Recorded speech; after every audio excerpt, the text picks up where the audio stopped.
Before there was an England, before there were kings and castles, even before the Romans marched across the island, people hunted, gathered, and built mysterious stone circles that still puzzle us today.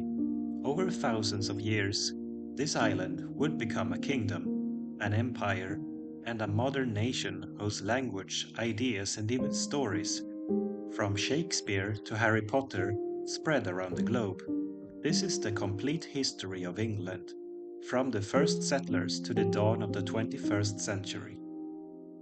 Before England was a country, this island at the edge of Europe was already home to thousands of years of human history. Its earliest inhabitants left no chronicles or written records, but they left behind clues, tools, bones, and monuments of stone that still rise from the countryside today. To understand England, we must begin not with kings but with the first people who walked its soil. Humans came and went with the ice ages.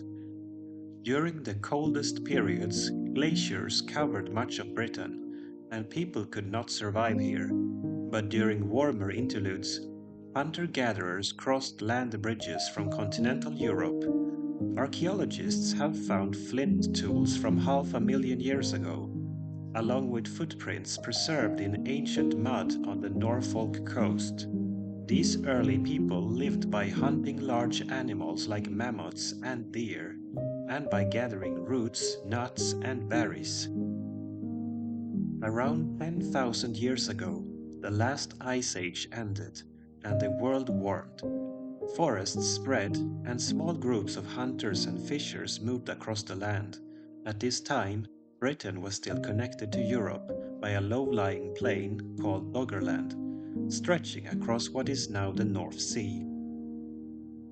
For thousands of years, people could walk from England to what is now the Netherlands or Denmark. Rising seas gradually drowned Doggerland, cutting Britain off from the continent. The people who remained became the ancestors of the island's later inhabitants. Around 4000 BC, farming reached Britain. It arrived from the continent, likely carried by migrants who brought with them seeds, animals, and new ways of life. People began to clear the dense forests, build permanent villages, and cultivate wheat and barley. They raised cattle, sheep, and pigs. This was a revolutionary change. Instead of wandering as hunters, communities now tied themselves to the land. These early farmers also built some of the island's most enduring monuments. They raised earthen burial mounds called long barrows, where the dead were laid to rest. Over generations, these tombs became sacred places, connecting the living to their ancestors. The most famous monument of all, however, is Stonehenge. Constructed between about 3000 and 2000 BC, it required immense planning and labor. Some of the stones were hauled from Wales, over 150 miles away. Aligned with the rising and setting sun at midsummer and midwinter, Stonehenge may have been a temple of the heavens, a calendar, or a place of ancestor worship. Whatever its purpose, it shows how Neolithic people could organize vast communal efforts without kings or written laws. From around 2500 BC, the Bronze Age transformed society. Bronze tools and weapons were stronger and more durable than stone. Chieftains and warriors gained power, as control of metalworking gave status. Burial sites from this period contained rich treasures, gold ornaments, finely crafted daggers, and drinking vessels.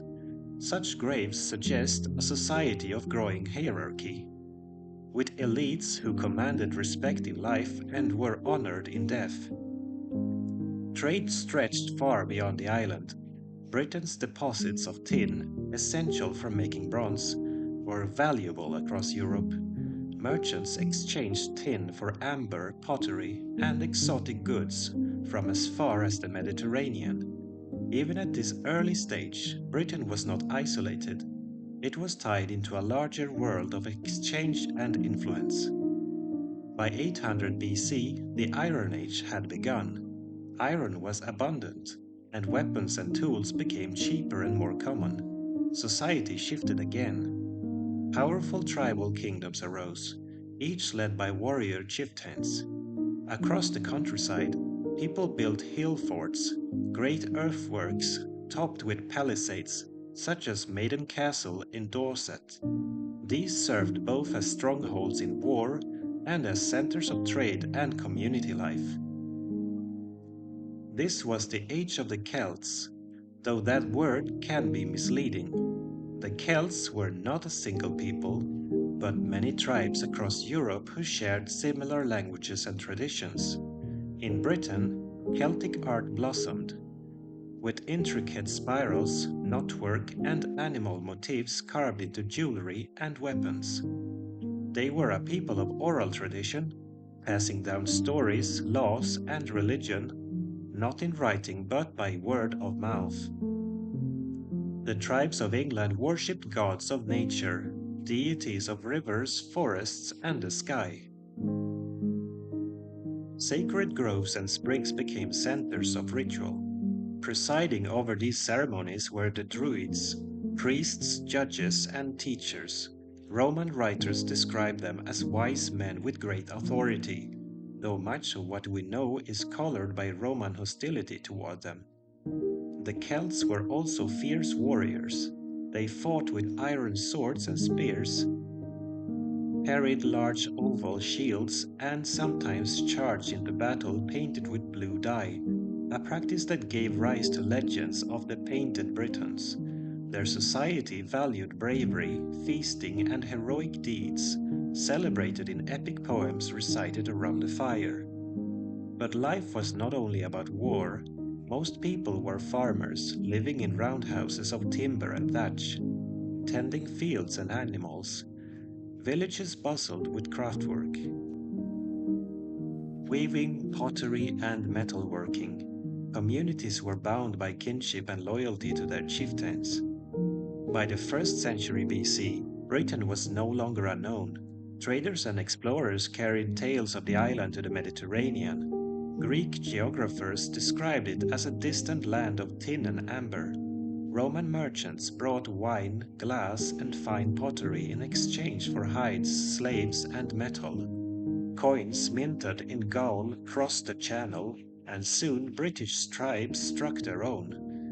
In 55 and 54 BC, Julius Caesar launched expeditions across the Channel. His armies fought skirmishes with local tribes, secured a few alliances, and then withdrew. Caesar's reports described Britain as rich in resources but filled with fierce tribes. Though Rome did not conquer the island at that time, Caesar's expeditions opened the door. Roman influence grew, and southern tribes began to adopt continental styles of leadership and warfare. On the eve of the Roman invasion, England was a patchwork of Celtic kingdoms. The Iceni ruled the east, the Trinovantes the southeast, and the Cautivellani held sway in the Thames Valley. Rivalries between these groups were fierce. Some sought alliances with Rome, while others resisted foreign influence. In AD 43, under Emperor Claudius, Rome launched a full-scale invasion. With 4 legions and supporting cavalry, the Romans landed in Kent and marched inland. Some tribes submitted quickly, hoping to secure Roman favor. Others resisted fiercely.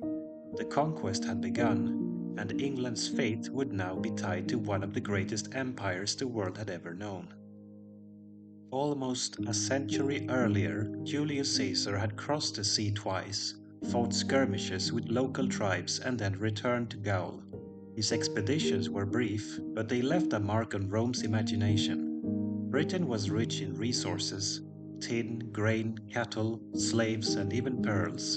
And above all, conquest brought prestige. For Emperor Claudius, new to the throne and eager to prove his worth, the invasion of Britain was a chance to win glory. 4 legions, about 40,000 men, landed on the coast of Kent. They advanced inland, facing fierce resistance from tribes like the Catubelani. Some Britons fought bravely, others chose to ally with the invaders. Within months, Roman standards were carried into the heart of southern England. Claudius himself even arrived in person, bringing elephants to terrify his new subjects. In a grand ceremony at Comoludunum, the modern Colchester, Claudius received the submission of many tribal leaders. The Romans did not stop there. Their armies pushed north and west, building roads and forts to secure their hold. Step by step, Britain was drawn into the orbit of the empire. Not every tribe gave way easily. In the rugged lands of Wales, the Silures and Ordovices resisted fiercely. The campaigns dragged on for decades, but slowly Roman power tightened its grip. The most famous challenge came in AD 60. The Iceni tribe in what is now East Anglia had once allied with Rome, but when their king died, Roman officials attempted to seize his lands. His widow Boudica was humiliated and her daughters assaulted. Outraged, the Iceni rose in rebellion, joined by neighboring tribes. Boudica, tall, fierce, and determined, led her warriors in a devastating uprising. The rebels stormed Camalodunum, burning the Roman colony to the ground. They marched on Londinium, modern London, which was still a young settlement. The Roman governor abandoned it, and Boudica's forces destroyed the town, slaughtering thousands.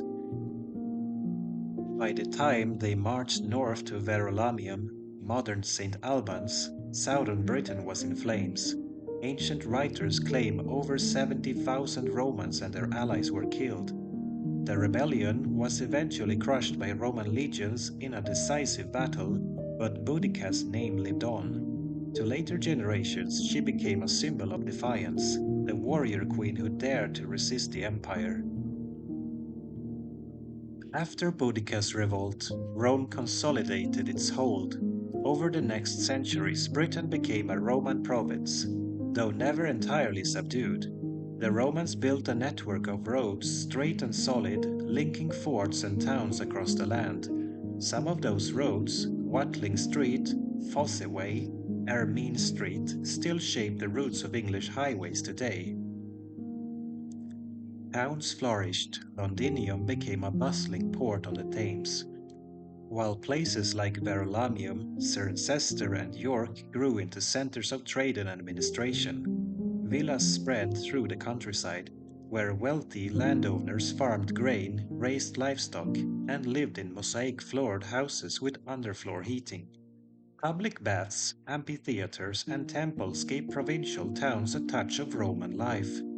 Yet most of the population still lived in small villages, farming the land much as their ancestors had. Romanization touched some more than others. In the south, near towns and roads, life could look very Roman. In the north and west, tribal traditions persisted, and many communities remained on the margins of empire. Rome never fully conquered the entire island. In the north, the tribes of Caledonia, ancestors of the Scots, resisted fiercely. Repeated campaigns failed to bring them under control. Around AD 122, Emperor Hadrian ordered the construction of a great wall to mark the empire's limit. Hadrian's Wall, stretching over 70 miles from coast to coast, was more than a barrier. It was a statement. Beyond here lay the wild, unconquered land. Later, another emperor built the Antonine Wall farther north, but it was abandoned after only 2 decades. The Romans held firm to Hadrian's Wall, manned by garrisons of legionaries and auxiliaries from all over the empire. Syrians, Spaniards, Gauls, and Germans all served on Britain's frontier, leaving behind inscriptions that remind us how connected this province was to the wider world. For centuries, Roman Britain followed the empire's gods, Jupiter, Mars, Mercury, and countless local deities. Temples rose in towns, blending Roman and Celtic traditions. Shrines to river gods and healing springs attracted worshippers. Soldiers brought with them foreign cults like Mithras, whose secretive rites were practiced in underground chambers. In the 3rd and 4th centuries, Christianity began to spread. Merchants, soldiers, and missionaries carried the new faith across the Channel. By the late 300s, Christian communities existed in Britain, though paganism still thrived. The blending of traditions was typical of Roman provinces, old gods and new faiths living side by side. By the 4th century, cracks were appearing. Rome faced growing pressure on its frontiers from Goths, Vandals, and other migrating peoples. Emperors needed troops elsewhere, and Britain's legions were often withdrawn to fight on the continent. Without strong garrisons, the province grew vulnerable. Barbarian raiders, Saxons from across the sea, Picts from the north, and Irish from the west struck settlements and carried off loot. The economy faltered, towns shrank, and villas fell into disrepair. By the early 400s, the empire itself was in crisis. In AD 410, the Western Roman Empire officially abandoned Britain. The Emperor Honorius told the cities to look to their own defense. For the first time in nearly 4 centuries, Britain stood without Rome. When the legions marched away, they left behind crumbling walls, empty villas, and a population uncertain of its future. Roman roads and towns still scarred the landscape, but order and authority had vanished. Into this vacuum came new raiders and settlers from across the sea, the Angles, Saxons, and Jutes. In the centuries to come, they would build new kingdoms upon the ruins of Rome, and England would begin to take shape. When the Roman legions departed in the early 400s, Britain entered a time of uncertainty and change. For centuries, Roman soldiers, governors, and emperors had maintained order, collected taxes, and guarded the frontiers. Now that structure vanished almost overnight. Roman towns, once bustling with trade, fell silent. Villas crumbled, roads grew overgrown, and coinage became scarce. Archaeologists call this period sub-Roman Britain, when the old ways lingered but could no longer sustain themselves. The people left behind, a mix of Romanized Britons, Celts, and descendants of earlier tribes, struggled to hold society together. Local warlords rose, some claiming to be successors of Rome, others clinging to ancient traditions. Latin still echoed in church liturgy, but across the countryside, old Celtic languages and customs resurfaced. Christianity survived, but its hold was uneven, strongest in the west and fading in the east. Amid this fragmentation came new threats. From across the North Sea, raiders struck the coasts, the Angles, Saxons, and Jutes, Germanic peoples from what is now Denmark and northern Germany. At first, they came as mercenaries, hired by local rulers to fight Picts and Irish raiders, but soon their presence grew into settlement. By the mid-400s, entire communities of Saxons and Angles were carving out land for themselves. Over the next 2 centuries, waves of settlers established themselves in eastern and southern Britain. They brought their languages, pagan gods, and warrior traditions. Latin faded, and the Celtic Britons were pushed west into Wales, Cornwall, and beyond into Brittany. In time, the land itself took a new name, Englaland, the land of the Angles. From this came the word England. By the 600s, England was divided into several kingdoms, often called the Heptarchy, the Seven Kingdoms. Northumbria, stretching across the north, Mercia, powerful in the Midlands, East Anglia, home of the early settlers, Essex, Sussex, and Wessex carved from the Saxons' lands, Kent settled by the Jutes. These kingdoms were rarely at peace. Kings fought for dominance, forging alliances and breaking them just as quickly. Sometimes one king would rise as Bretwalda, White Ruler or Overlord, but no single ruler controlled all of England. Power shifted constantly, and the story of this age is one of rivalry and ambition. The Anglo-Saxons worshipped gods of war, fertility, and fate. Names still survive in the days of the week. Woden's Day became Wednesday, Thor's Day became Thursday, and Frigg's Day became Friday. Sacred groves, rituals, and feasting halls were central to their religion. But Christianity had not vanished with Rome. In the West, Celtic monks preserved the faith. Across the Channel, missionaries in Gaul looked to bring the Anglo-Saxons into the Christian world. In AD 597, Pope Gregory the Great sent a mission led by Augustine of Canterbury. He landed in Kent and soon converted King Ethelbert, whose marriage to a Christian Frankish princess had prepared the ground. From Canterbury, the new faith spread. Conversion was gradual. Some kings accepted baptism for political advantage, others clung to the old gods. Monks from Ireland and Iona brought a distinct Celtic Christianity, known for its austerity and scholarship.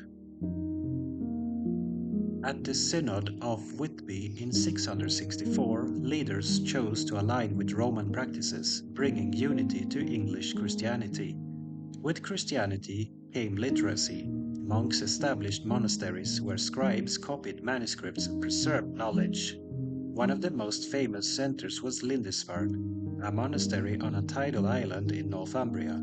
From here, missionaries carried the gospel into pagan lands, and the illuminated manuscripts like the Lindisfarne Gospels showcase the artistry of the age.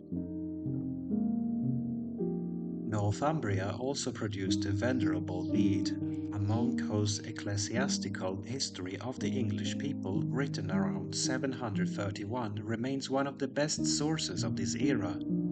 Bede not only recorded kings and battles but also measured time, calculated Easter, and wrote about the natural world. His works secured him the title Father of English History.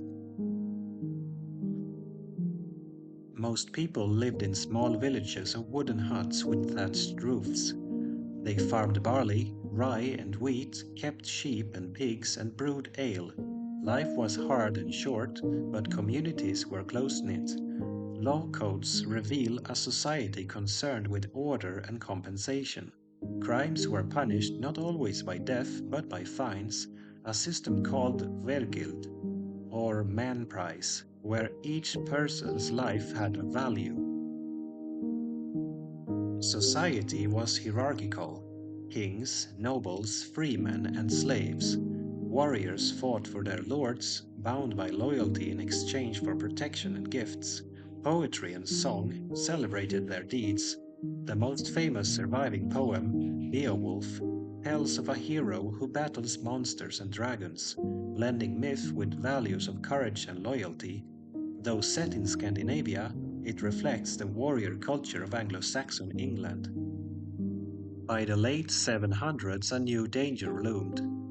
From across the sea came longships, sleek and fast, carrying raiders from Scandinavia. In 793, they struck the monastery at Lindisfarne, slaughtering monks and carrying off treasure. The attack shocked Christendom. How could holy places be violated so brutally? Yet it was only the beginning. The Anglo-Saxon kingdoms, already divided among themselves, now faced a common enemy. The age of Viking raids had begun, and England's fate would soon be reshaped by these fierce warriors from the north. The Anglo-Saxons had carved kingdoms from the ruins of Rome, built churches and monasteries, and forged a new culture of warriors and poets, but just as they were settling into dominance, sails appeared on the horizon. The Vikings had come and England would never be the same.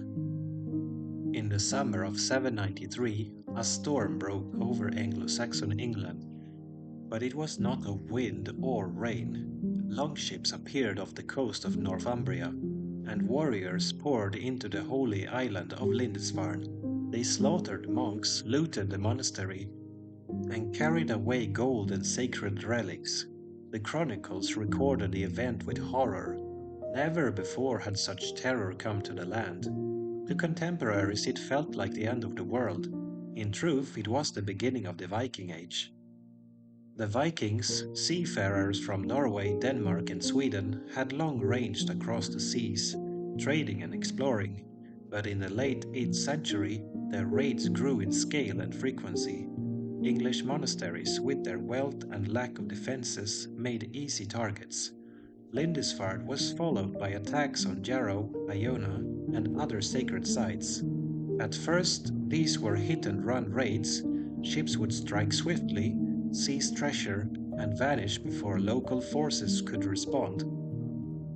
But soon the raids became more ambitious. By the mid-9th century, Viking armies were not merely raiding.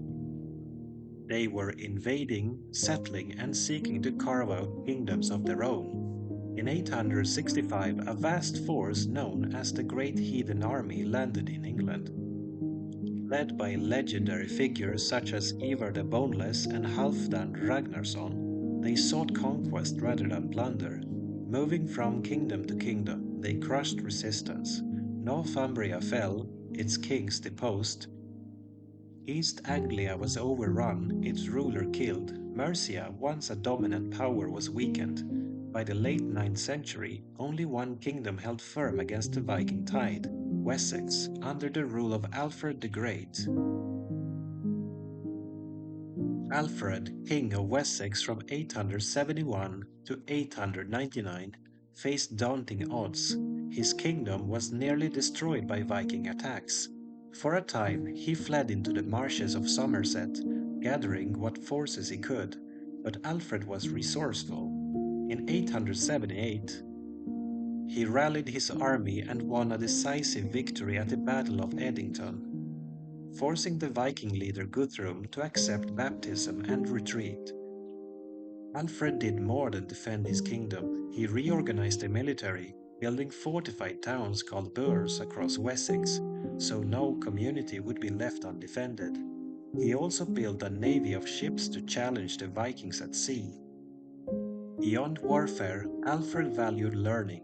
He promoted education, translated Latin texts into English, and encouraged literacy among his people. For this, he earned the title the Great, the only English king ever to bear it.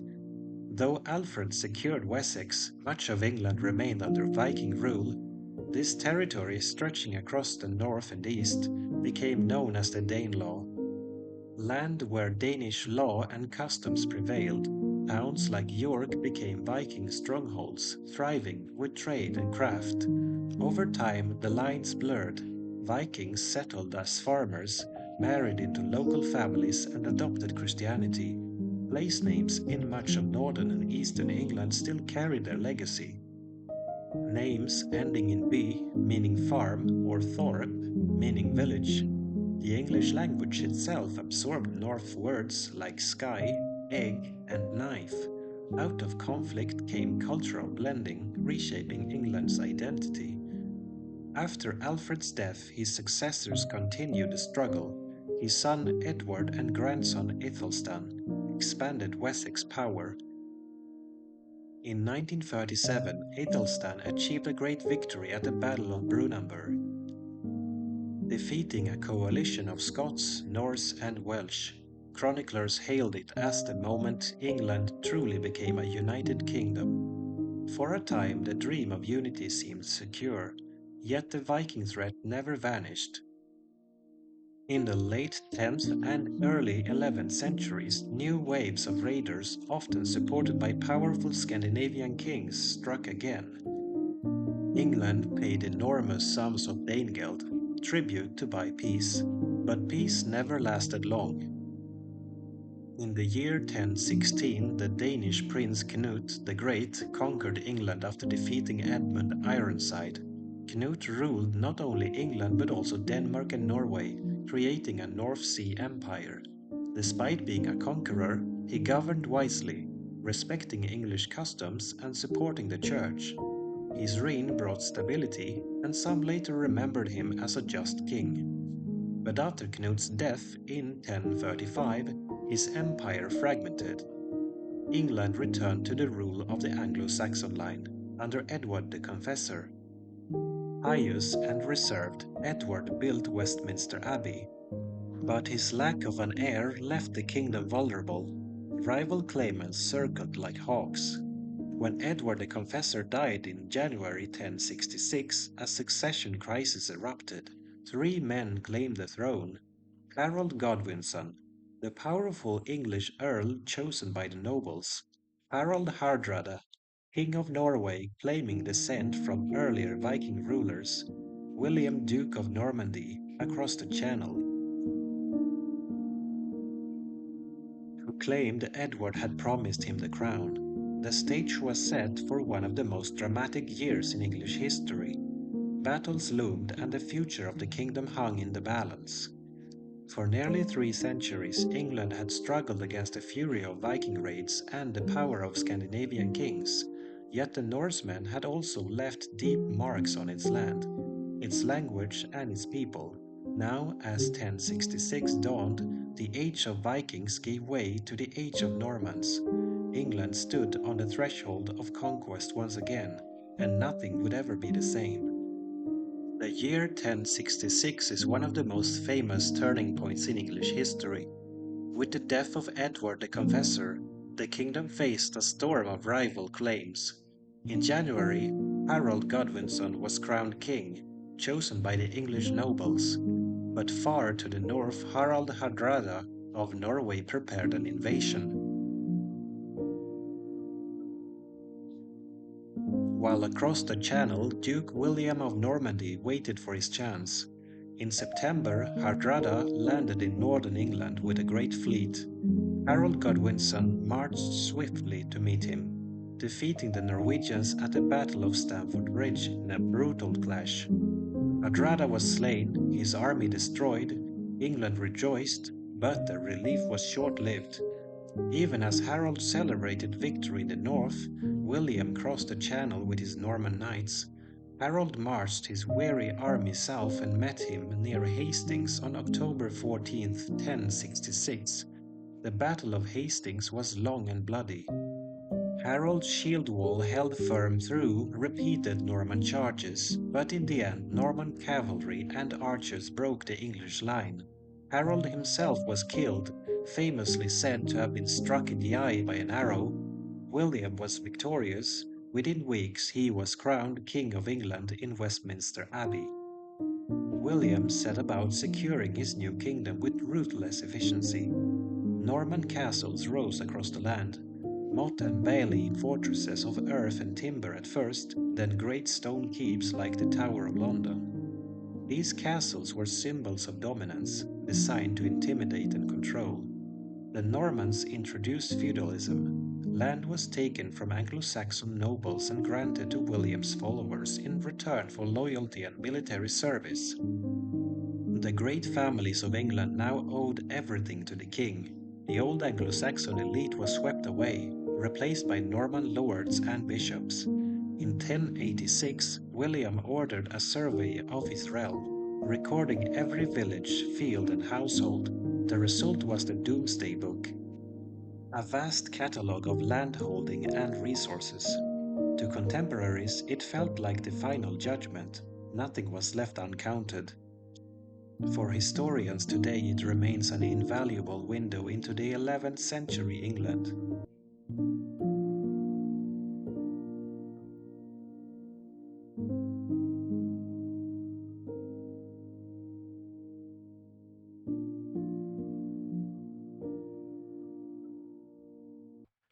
The conquest transformed England. The English language absorbed French words, reshaping itself into a new hybrid tongue that would become Middle English. Law, architecture, and culture bore Norman marks. The Church grew closer to Rome as Norman bishops enforced new reforms. But the Normans also faced resistance. Rebellions flared across the north, crushed in William's harrying of the north, a brutal campaign of destruction and famine. In time, however, Norman and English cultures blended. By the 12th century, a new Anglo-Norman identity had emerged. William's successors struggled to maintain control. His son, William II, Rufus, was a strong but unpopular ruler, killed in a hunting accident in 1100. His brother Henry I took the throne, issuing a Charter of Liberties and strengthening royal government. But when Henry's only son drowned in the White Ship disaster, the succession fell into crisis. His daughter Matilda claimed the throne, but many nobles supported her cousin Stephen. The result was years of civil war known as the Anarchy. 1135 to 1154. England suffered as rival factions fought for power. Castles multiplied and lawlessness spread. Finally, peace came when Stephen agreed to recognize Matilda's son, Henry of Anjou, as his heir. In 1154, Matilda's son became Henry II, the first Plantagenet king. Through inheritance and marriage, Henry ruled not only England but vast lands in France, creating what historians call the Angevin Empire. His reign strengthened royal justice, royal courts, traveling judges, and the beginnings of common law. But Henry's rule was marred by conflict with the Church. His former friend and Archbishop Thomas Becket opposed royal interference in church affairs. In 1170, Becket was murdered in Canterbury Cathedral by knights loyal to the king. Horror spread across Christendom, and Becket was soon canonized as a martyr. Henry, though powerful, was forced into penance. Henry's son Richard I, remembered as Richard the Lionheart, is famed for his role in the Crusades. Though he spent little time in England, his bravery captured the imagination of Europe. After his death in 1199, his brother John took the throne. John proved one of the most controversial kings in English history. John quarreled with the Church, lost vast lands in France, and angered his barons with heavy taxation. In 1215, rebellion forced him to sign the Magna Carta at Runnymede. This so-called Great Charter established that the king was not above the law, setting limits on royal power and affirming rights for nobles. Though it was a practical peace treaty at the time, Magna Carta became a symbol of liberty and the foundation of English constitutional tradition. By 1215, England had been transformed. The Norman conquest had reshaped its language, law, and ruling class. Castles and cathedrals dominated the landscape. Magna Carta planted the first seeds of constitutional government. The Plantagenet dynasty was now firmly in power, and England stood at the dawn of centuries filled with war, plague, and political struggle. The next great chapter would carry England into the Age of Knights, Parliaments, and the 100 Years' War. When King John sealed Magna Carta at Runnymede in 1215, he likely did not realize how far-reaching its legacy would be. At the time, it was a desperate compromise to end baronial rebellion, but over the centuries, Magna Carta became a symbol of liberty and law, reminding kings that they were not above their people. Its spirit, however limited in 1215, marked a turning point in English governance. John's son, Henry I, inherited the throne as a child. His long reign, 1216 to 1272, was troubled by conflict with powerful nobles who demanded a greater say in government. During his time, the seats of parliament began to grow. Simon de Montfort, a rebellious baron, summoned an assembly in 1265 that included not only nobles and clergy, but also commoners from towns and shires. Though Henry regained control, the idea of representative government had been planted. Henry's son Edward I, 1272 to 1307, was a formidable warrior and administrator. He conquered Wales, building mighty castles like Caernarfon and Conwy to enforce his rule. He also fought in Scotland, though his dream of conquest there ultimately failed. Edward strengthened Parliament, calling knights and burgesses to sessions that approved taxation. The balance between monarchy and representation was shifting, though kings still claimed divine authority. In 1337, under Edward III, England embarked on a long struggle with France that would dominate the 14th and 15th centuries, the Hundred Years' War. The conflict arose partly from disputes over territory in France, and partly from Edward's claim to the French crown through his mother. The war was not continuous but a series of campaigns and truces. Early on, English armies achieved stunning victories. At Crecy in 1346, at Poitiers in 1356, English longbowmen devastated French knights. The capture of King John II of France at Poitiers marked the height of English fortunes. For a time, England controlled vast swaths of French land, but war was costly. Parliament gained more influence as kings needed funds, reinforcing the idea that the crown could not rule without consent. At the same time, England's military successes stirred national pride and a growing sense of English identity, distinct from French. In 1348, a new disaster struck, the Black Death. A plague that swept across Europe reached England. It killed perhaps a third to half of the population within a few years. Villages were abandoned, fields were untilled, and despair gripped the land. Chroniclers wrote of corpses piled in pits, families destroyed, and clergy overwhelmed by death. The plague transformed society. With so many dead, labor became scarce. Survivors demanded higher wages, and serfdom, the system binding peasants to their lords, began to break down. The government tried to freeze wages with laws like the Statute of Laborers, but unrest grew. In 1381, discontent erupted in the peasants' revolt, when thousands marched on London demanding freedom and justice. The revolt was suppressed, but the old order of feudalism had been shaken. In the 15th century, the war with France flared again. Under Henry V, England won its most famous victory at Agincourt in 1415. Outnumbered and facing heavy French cavalry, Henry's lightly armored archers and disciplined infantry triumphed. The French were forced to recognize him as heir to their throne. For a brief moment it seemed England might rule both kingdoms, but Henry V died young, leaving an infant son, Henry VI, as king. The French, rallied by figures like Joan of Arc, fought back. Slowly, England lost its gains.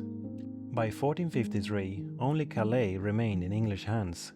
The 100 Years' War had drained the treasury, cost countless lives, and left England with little to show but pride and memories. Defeat abroad was followed by turmoil at home. The weak rule of Henry VI, prone to mental illness and dominated by quarreling nobles, led to civil war. Two branches of the royal family, the House of Lancaster, symbolized by the red rose, and the House of York, symbolized by the white rose, fought for the throne. The Wars of the Roses 1455 to 1485 were brutal, with battles that saw the rise and fall of kings. Richard, Duke of York, pressed his claim but was killed. His son became Edward IV, a strong king who restored order for a time. After his death, his brother seized power as Richard III. But Richard's reign was short. In 1485 he faced Henry Tudor, a distant Lancastrian claimant, at the Battle of Bosworth Field. Richard was slain, the last English king to die in battle. Henry took the throne as Henry VII, founding the Tudor dynasty. His marriage to Elizabeth of York united the warring houses, symbolized by the new Tudor rose, red and white combined. By 1485, England had endured war abroad and civil strife at home. Feudal armies of barons were fading, and a stronger monarchy was rising. With the Tudors, a new age of centralized power, exploration, and cultural flowering was about to begin. The Middle Ages had ended. The Renaissance was dawning.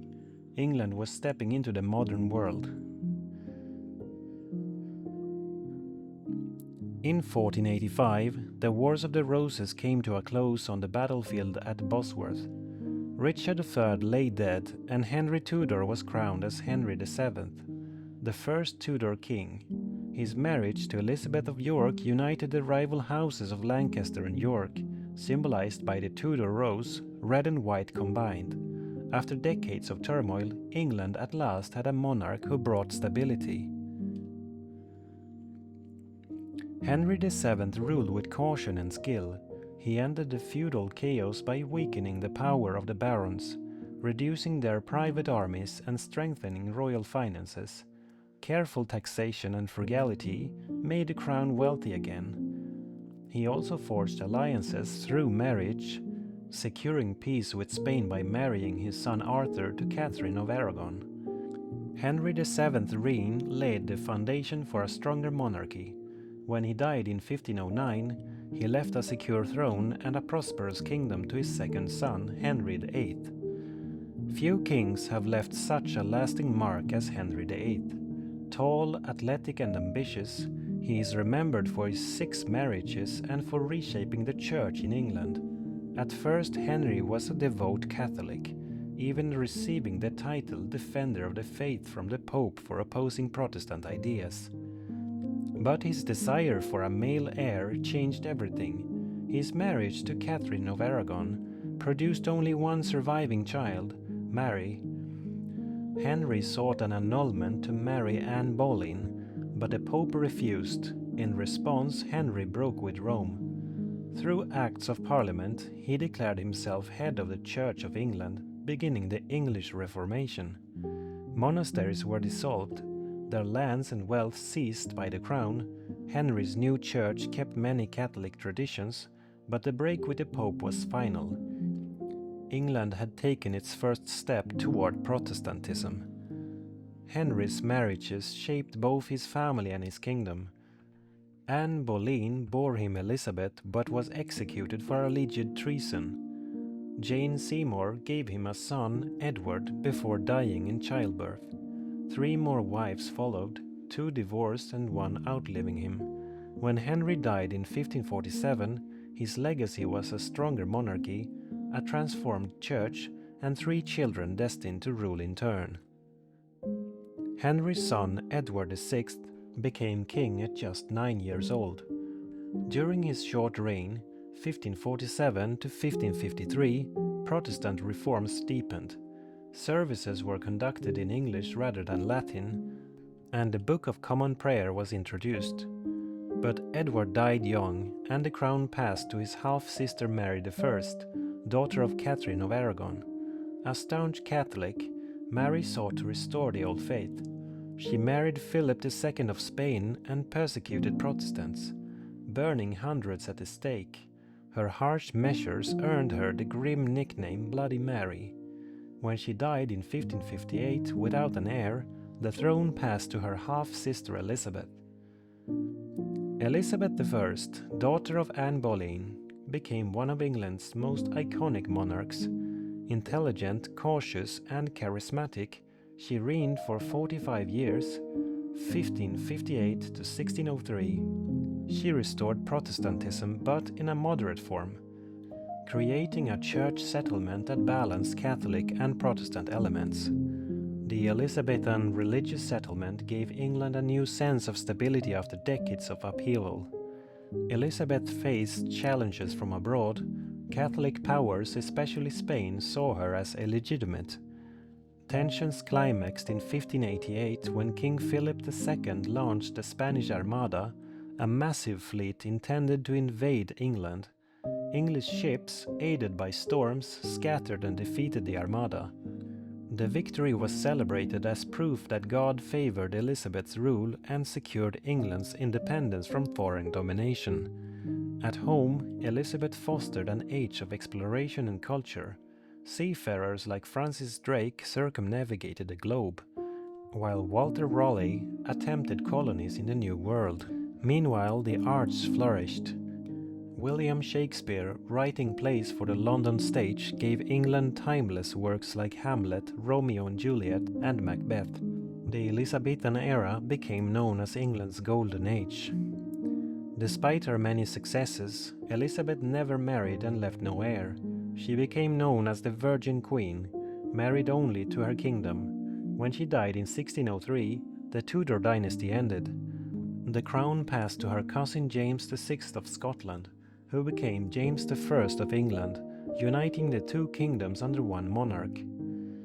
The Tudors had ended England's medieval feudal world and ushered in a centralized monarchy, a national church, and a cultural renaissance.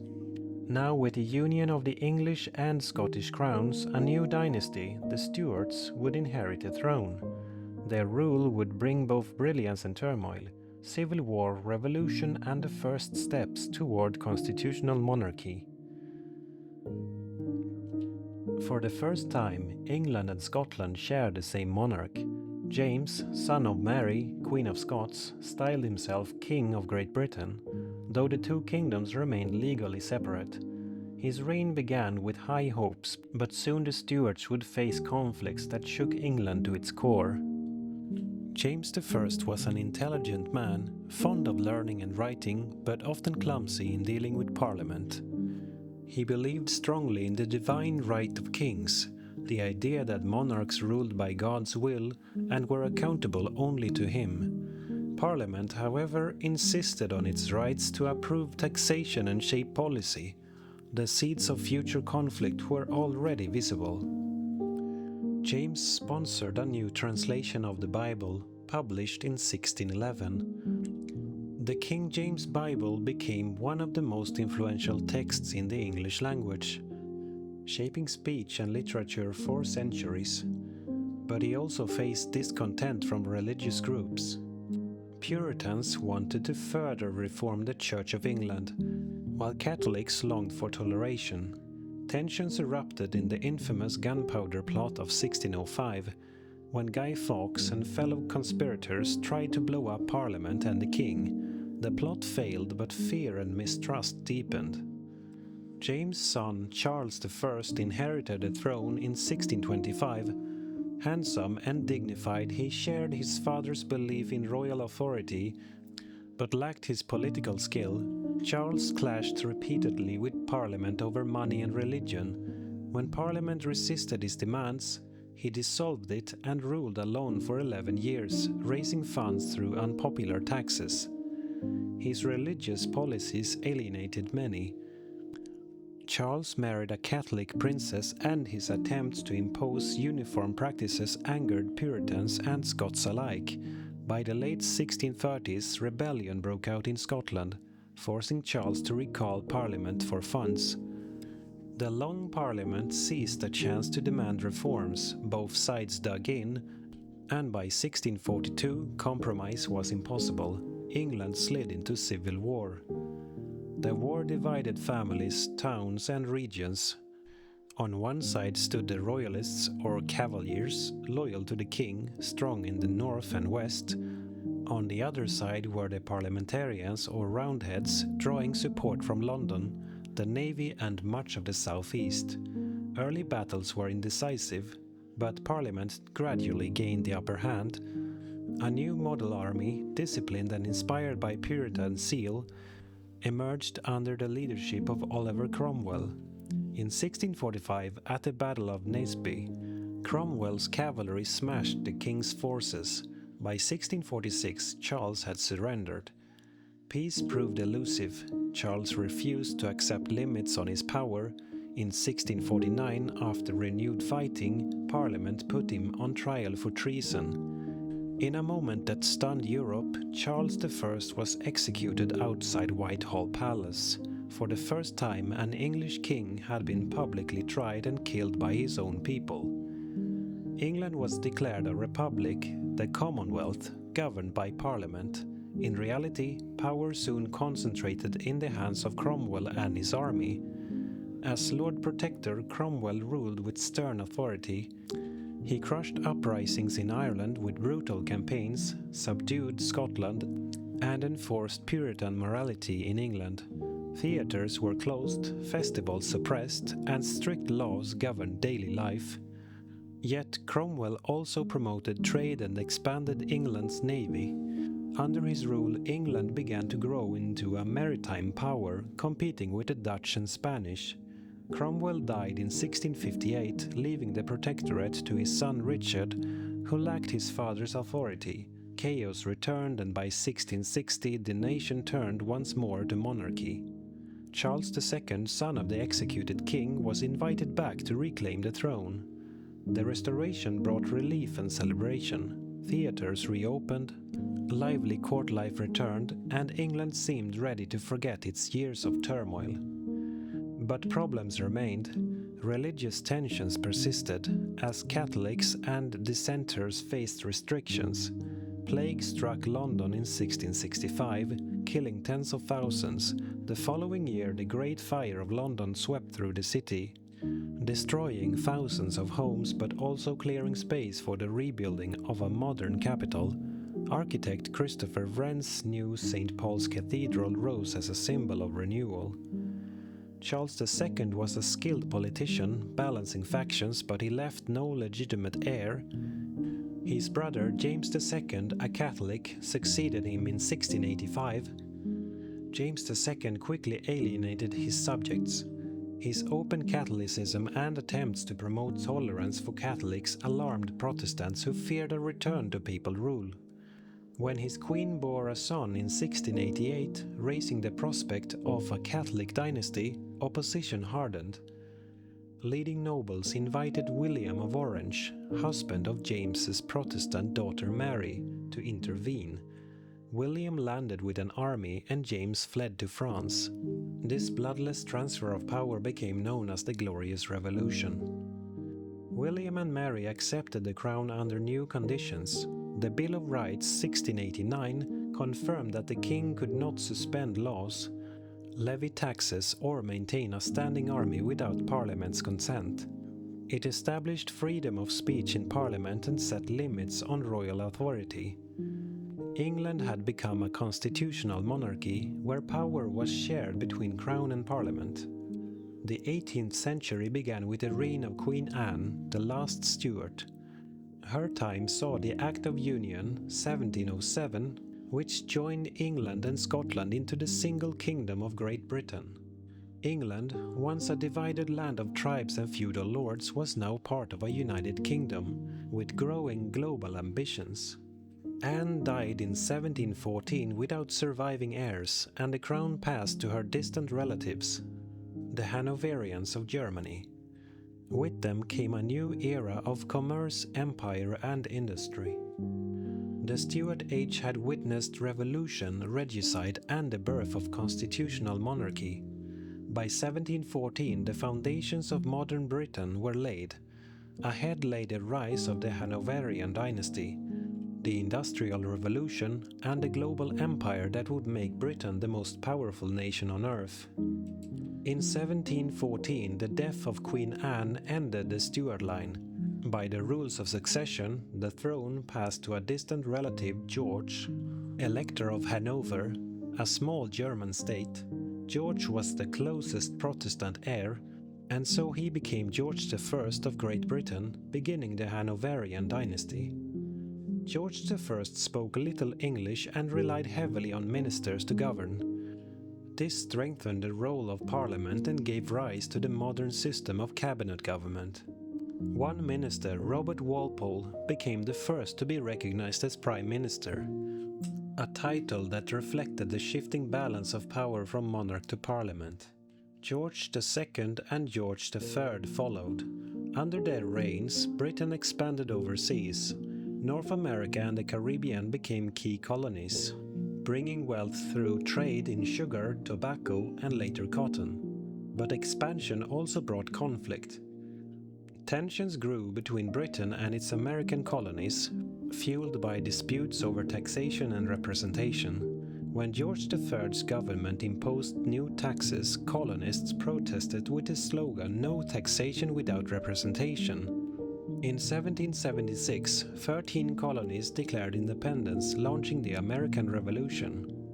Despite Britain's military might, the war ended in defeat. In 1783, Britain recognized the United States as independent. It was a bitter blow, but not the end of Britain's imperial ambitions. Attention turned increasingly to Asia, Africa, and the Pacific. Even as America was lost, a new force was transforming England at home. In the late 18th century, the Industrial Revolution began. Innovations in machinery, like the spinning jenny and steam engine, revolutionized production. Coal and iron powered factories and railways soon spread across the land. Towns and cities swelled as people left farms to work in mills. Manchester, Birmingham, and Liverpool grew rapidly, symbols of industrial might. England became the workshop of the world. But industrialization also brought hardship. Workers toiled long hours in dangerous conditions. Child labor was common. Smoke and pollution choked the air. Reformers campaigned for better conditions, and over time laws improved labor rights and expanded the vote. The 19th century was the age of empire. Britain expanded across India, Africa, and beyond. Its navy ruled the seas, and its merchants traded around the globe. At its height, the British Empire was the largest in history, ruling over a quarter of the world's population. The saying was true: the sun never set on the British Empire. This era was also marked by moral debates. The abolition of the slave trade in 1807 and of slavery itself in 1833 reflected a growing humanitarian conscience. Missionaries, explorers, and reformers accompanied empire, often mixing genuine charity with a sense of superiority. The long reign of Queen Victoria, 1837 to 1901, became a symbol of British pride and stability. Victoria embodied domestic virtue, while her prime ministers like Disraeli and Gladstone debated empire, reform, and the role of Britain in the world.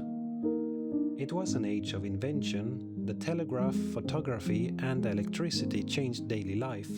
Literature flourished with authors like Charles Dickens, the Bronte sisters, and later Thomas Hardy. Science advanced with Charles Darwin's theory of evolution challenging traditional beliefs. Yet the empire's growth also created tensions. Wars in India, Africa, and the Crimea showed that control was never secure. At home, industrial cities revealed stark contrast between wealth and poverty. Reform acts gradually widened the vote, moving Britain closer to democracy. In 1914, Europe plunged into catastrophe. The assassination of Archduke Franz Ferdinand set off a chain of alliances and mobilizations. Britain entered the First World War after Germany invaded Belgium. Millions of English soldiers fought in France and beyond, enduring the horrors of trench warfare. Battles like the Somme and the Ypres became symbols of sacrifice. At home, women took on new roles in factories and farms. By 1918, victory was won, but at a terrible cost. Nearly 1 million British lives lost and a society deeply scarred. The war also changed politics. Women gained the vote in 1918, and the old certainties of empire and class were shaken. The interwar years were difficult. Economic depression hit hard in the 1930s, with unemployment and hardship in industrial areas. Political extremism rose in Europe, and some feared it might spread. Britain tried to maintain peace, but the shadow of conflict loomed. In 1939, war came again. Nazi Germany invaded Poland, and Britain declared war. Under the leadership of Winston Churchill, Britain stood firm against the Axis powers. The Battle of Britain in 1940 saw the Royal Air Force repel the German Luftwaffe, preventing invasion. London and other cities endured the Blitz, nightly bombings that tested the nation's resolve. The war was global, stretching from North Africa to Asia. Britain fought alongside allies, and by 1945, victory was achieved. Yet Britain emerged exhausted, its cities bombed, its economy weakened, and its empire beginning to dissolve. By the mid-20th century, England had journeyed from the farms of the Industrial Revolution to the battlefields of two world wars. Once ruler of the largest empire on earth, it now faced a new world of decolonization, rebuilding, and cultural change. Ahead lay the post-war decades, a time of welfare, pop culture, and global influence in unexpected ways, from the Beatles to Harry Potter. The end of the Second World War in 1945 marked both triumph and exhaustion for England. Victory had come at immense cost. Cities lay in ruins, the economy was battered, and rationing continued for years.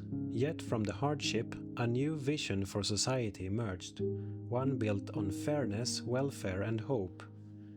The Labour government elected in 1945 launched sweeping reforms. The National Health Service was created in 1948, offering free healthcare to all, a cornerstone of modern British life. Welfare programs expanded, providing unemployment benefits, pensions, and housing. The aim was to build a cradle-to-grave system of security. Rebuilding was slow, bombed-out cities were reconstructed with new housing estates, and industry was nationalized to stabilize the economy. Despite shortages, there was optimism. A new England was rising from the rubble. Even as England rebuilt at home, abroad the empire was crumbling. The war had drained Britain's resources, and independence movements grew stronger. In 1947, India, the jewel in the crown, gained independence, soon followed by many African and Asian colonies. By the 1960s, the empire had largely given way to the Commonwealth of Nations, a voluntary association of former colonies. The loss of empire was both painful and liberating. England no longer ruled vast territories, but it remained influential, turning toward Europe and the Atlantic world for new partnerships. The 1950s brought a sense of recovery. Queen Elizabeth II was crowned in 1953, her coronation broadcast on television to millions, symbolizing both tradition and modernity. In the 1960s, England became a cultural powerhouse. London swung with music, fashion, and art. The Beatles, Rolling Stones, and other bands led the British invasion, transforming global music. Designers like Mary Quant set trends, while films and literature explored bold new themes. The decade was one of liberation, social, sexual, and cultural. Immigration from the Caribbean, South Asia, and Africa added new diversity, reshaping English society. The 1970s were more turbulent. Economic troubles, strikes, and energy shortages created a sense of decline. Inflation soared, and the country was dubbed the sick man of Europe. Political instability brought frequent changes of government. Yet, amid the gloom, new movements emerged. Punk rock expressed anger and rebellion, while feminism and civil rights campaigns demanded equality. England was struggling, but it was also reinventing itself. In 1979, Margaret Thatcher became Prime Minister, the first woman to hold the office. Her policies, privatization, curbing unions, and free market reforms, reshaped the economy. Admirers hailed her as the leader who revived Britain's fortunes. Critics accused her of deepening inequality. The miners' strike of 1984 became a defining conflict, symbolizing the decline of traditional industries. Thatcher's government also fought abroad. In 1982, Argentina invaded the Falkland Islands, a British territory. A swift military campaign restored British control, boosting national pride. After Thatcher, her successor, John Major, steered the country through the early 1990s, signing the Maastricht Treaty that deepened ties with Europe. Even as politics shifted, English culture flourished. The 1990s saw the rise of Cool Britannia, with bands like Oasis and Blur dominating music, while writers such as J.K. Rowling enchanted the world with Harry Potter. England's influence was now as much cultural as political. Sport remained a unifying passion. Football clubs like Manchester United and Liverpool became global icons, and England hosted international tournaments that drew worldwide audiences. By the turn of the millennium, England was a modern multicultural society. Technology and globalization transformed daily life. London grew into a global financial and cultural capital, hosting everything from the Millennium Dome celebrations in 2000 to the London Olympics in 2012. From Stonehenge to Shakespeare, from empire to the internet age, England's story is one of constant reinvention. Once a land of tribes, then a kingdom of castles, later an empire upon which the sun never set. By the 2000s, England had become a nation defined less by conquest and more by culture, creativity, and resilience. Its journey was far from over. The centuries ahead would bring new trials and transformations, but the threads of its long past, monarchy, law, language, and liberty, continued to shape its place in the modern world.